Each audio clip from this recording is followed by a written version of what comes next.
Devotion means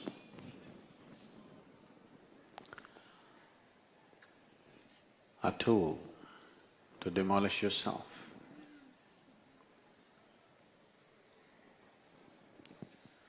A tool to destroy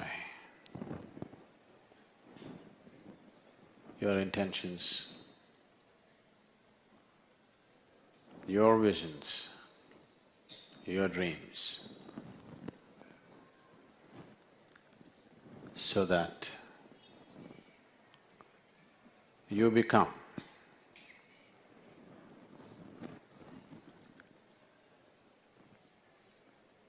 not a tiny little creature,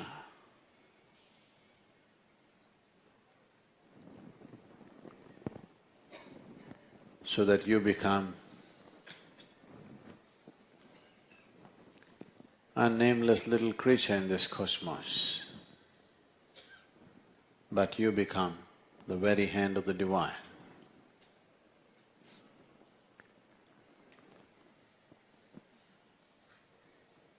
Devotion is not a deal that you make.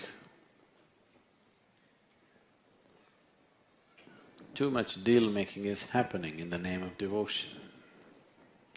Whether people go to a temple, church or mosque, they are busy making deals. Deal makers and devotees are two different people. One belongs to the marketplace, another belongs to the divine. They're two different worlds altogether.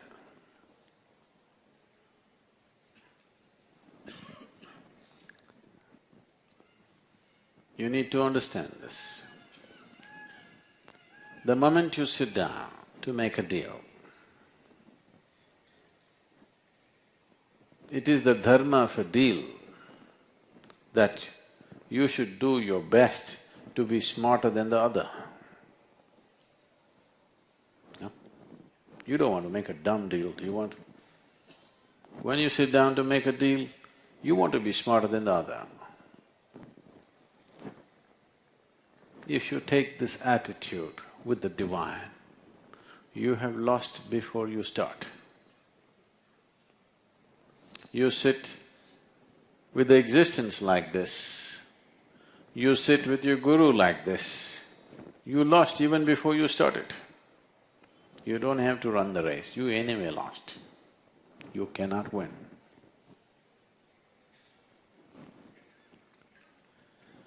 Because the very fundamental purpose has been defeated. And now what? So don't lose out on the tremendous power of devotion because you have a stupid deal in your head. What can you ask? What kind of deal can you make with the creation and the creator? Only a dumb deal, because you do not know what possibility the cosmos holds. You only know the little nonsense that you have experienced in your life. If you are in touch with an energy, at least you're in the presence of an energy which is the source of creation, and you ask, I want to get a job, I want to get married, how stupid can you get? You don't know what it holds. Isn't it best, do whatever you want with me? If you found contact, isn't it best to leave it to the source of creation, do whatever you want with me? No, get me a job, I want increment, I want promotion. Oh my God, don't do that to yourself. If at any time you find yourself in the presence of something which seems to be larger than you in some context, that's a time you don't try to make a deal, just shut up and be. Just see how you can receive. So that's devotion, that you understand becoming the hand of the divine is a far bigger possibility than making a deal, however big the deal seems to be in your head. Deals and deals always going on, everywhere. With life and death, deals are going on. From deals to devotion is a transformation. It is like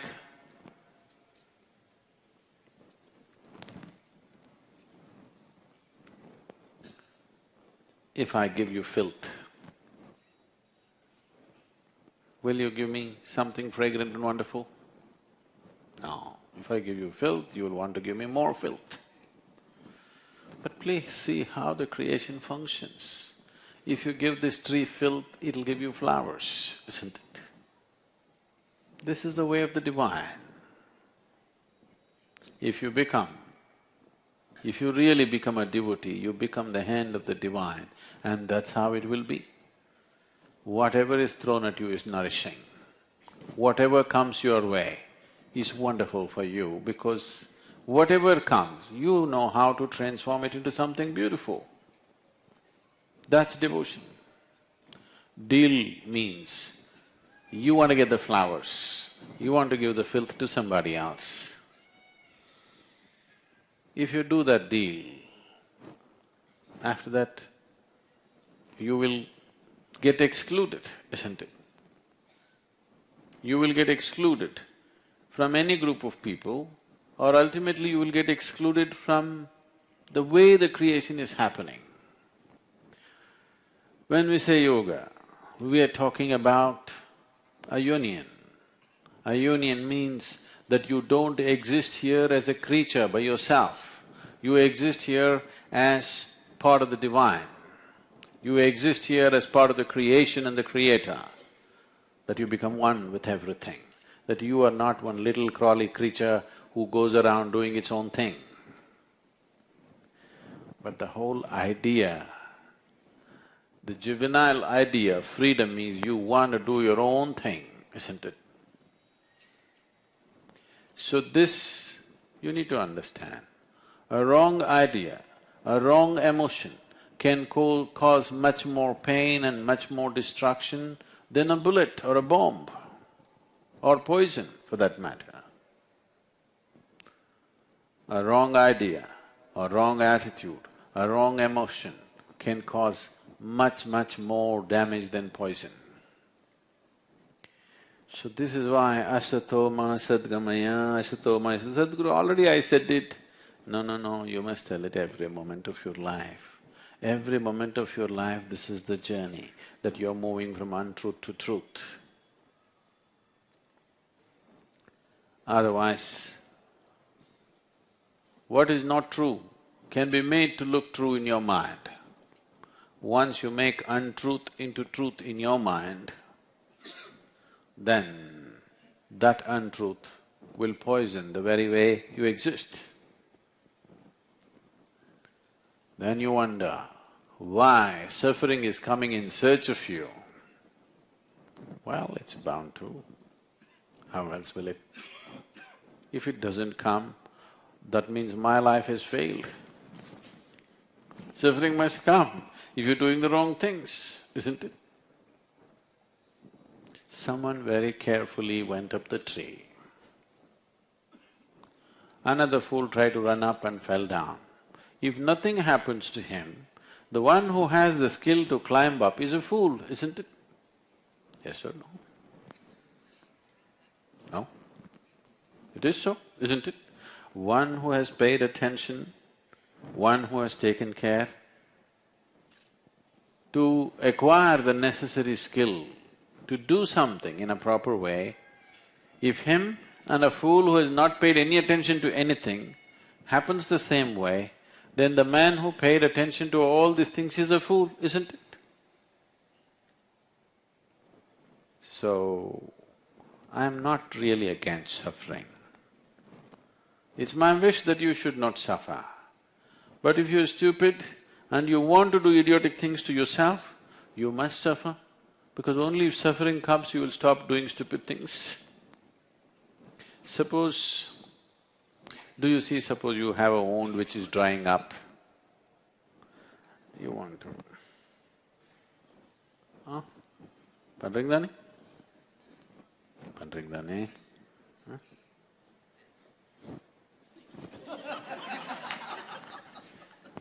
If it goes deep enough, when it hurts, you stop.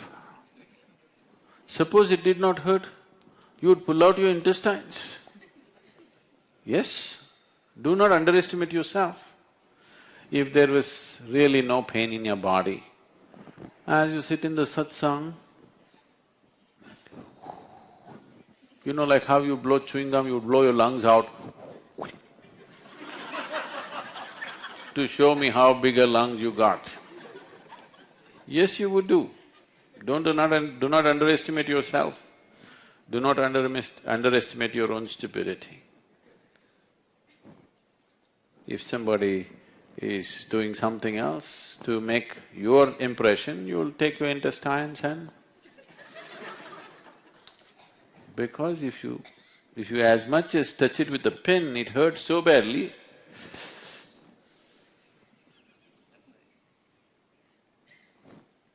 Wherever you do not know the pain, you do not know the pain of a tree, you do not know the pain of an animal, you do not know the pain of other things, all those things you're chopping, isn't it? Only this one you know, so you're preserving. So, it is fine, you're doing good. At least you know this much. It just has to expand, that's all. Now, because you know the pain of what this is, you're keeping this well. If you just begin to feel the pain of the mountain, you would keep the mountain well. If you understand the pain of the cosmos, you would keep everything well, isn't it? That is what yoga means, union, that everything has become a part of you. And devotion is that dimension which will obliterate the boundaries between what is you and what is not you very effortlessly. Otherwise, emotion is a tool with which people constantly draw boundaries. What is mine and what is yours is determined by what kind of emotion you hold for this person and what kind of emotion you hold for this person, isn't it? Who is your family, who is not? Family is a tyranny, you know. It's very nice people around you, but it is just that emotionally you've drawn a boundary, isn't it? With this boundary, instead of becoming conscious, you become constipated.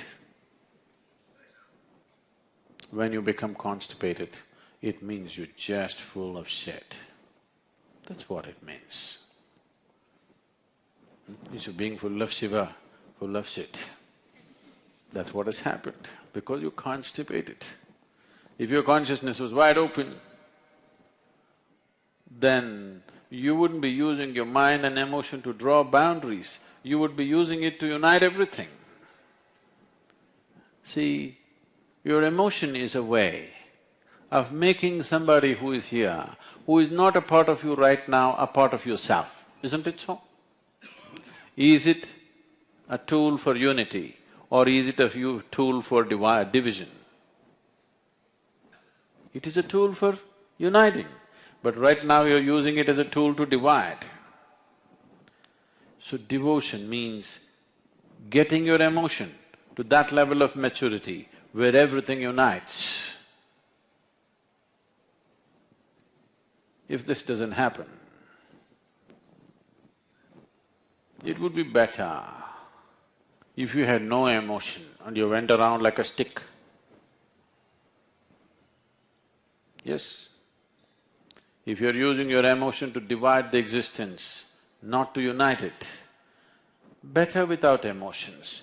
At least if you're not emotional, if you're not passionate, you wouldn't act against anything, isn't it? Right now, emotion has become a destructive process. Aur kuch emotional aitanga, anayna. that means something nasty happened. No, emotion is a beautiful thing. Because devotion is an emotion, it's the most beautiful emotion you can have.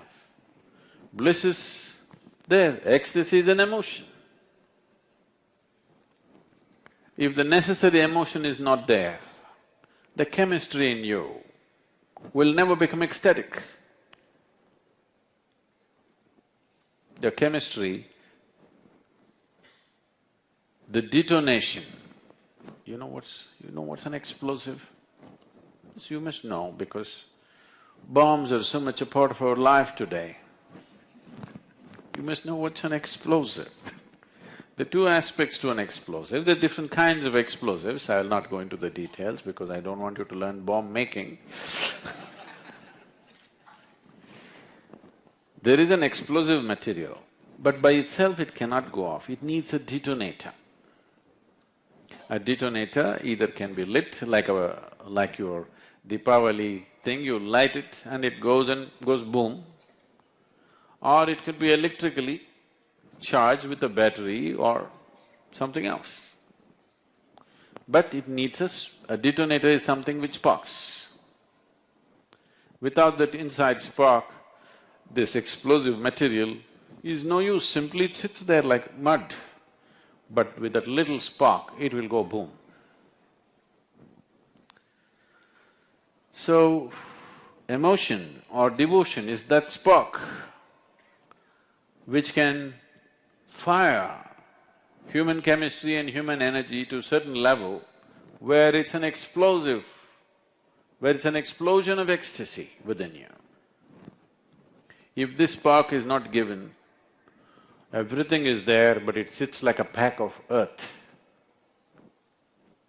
Unfortunately, most human beings are sitting around, they are just like a lump of soil because nobody has set fire to them yet. So devotion is that dimension which can bring that fire in you.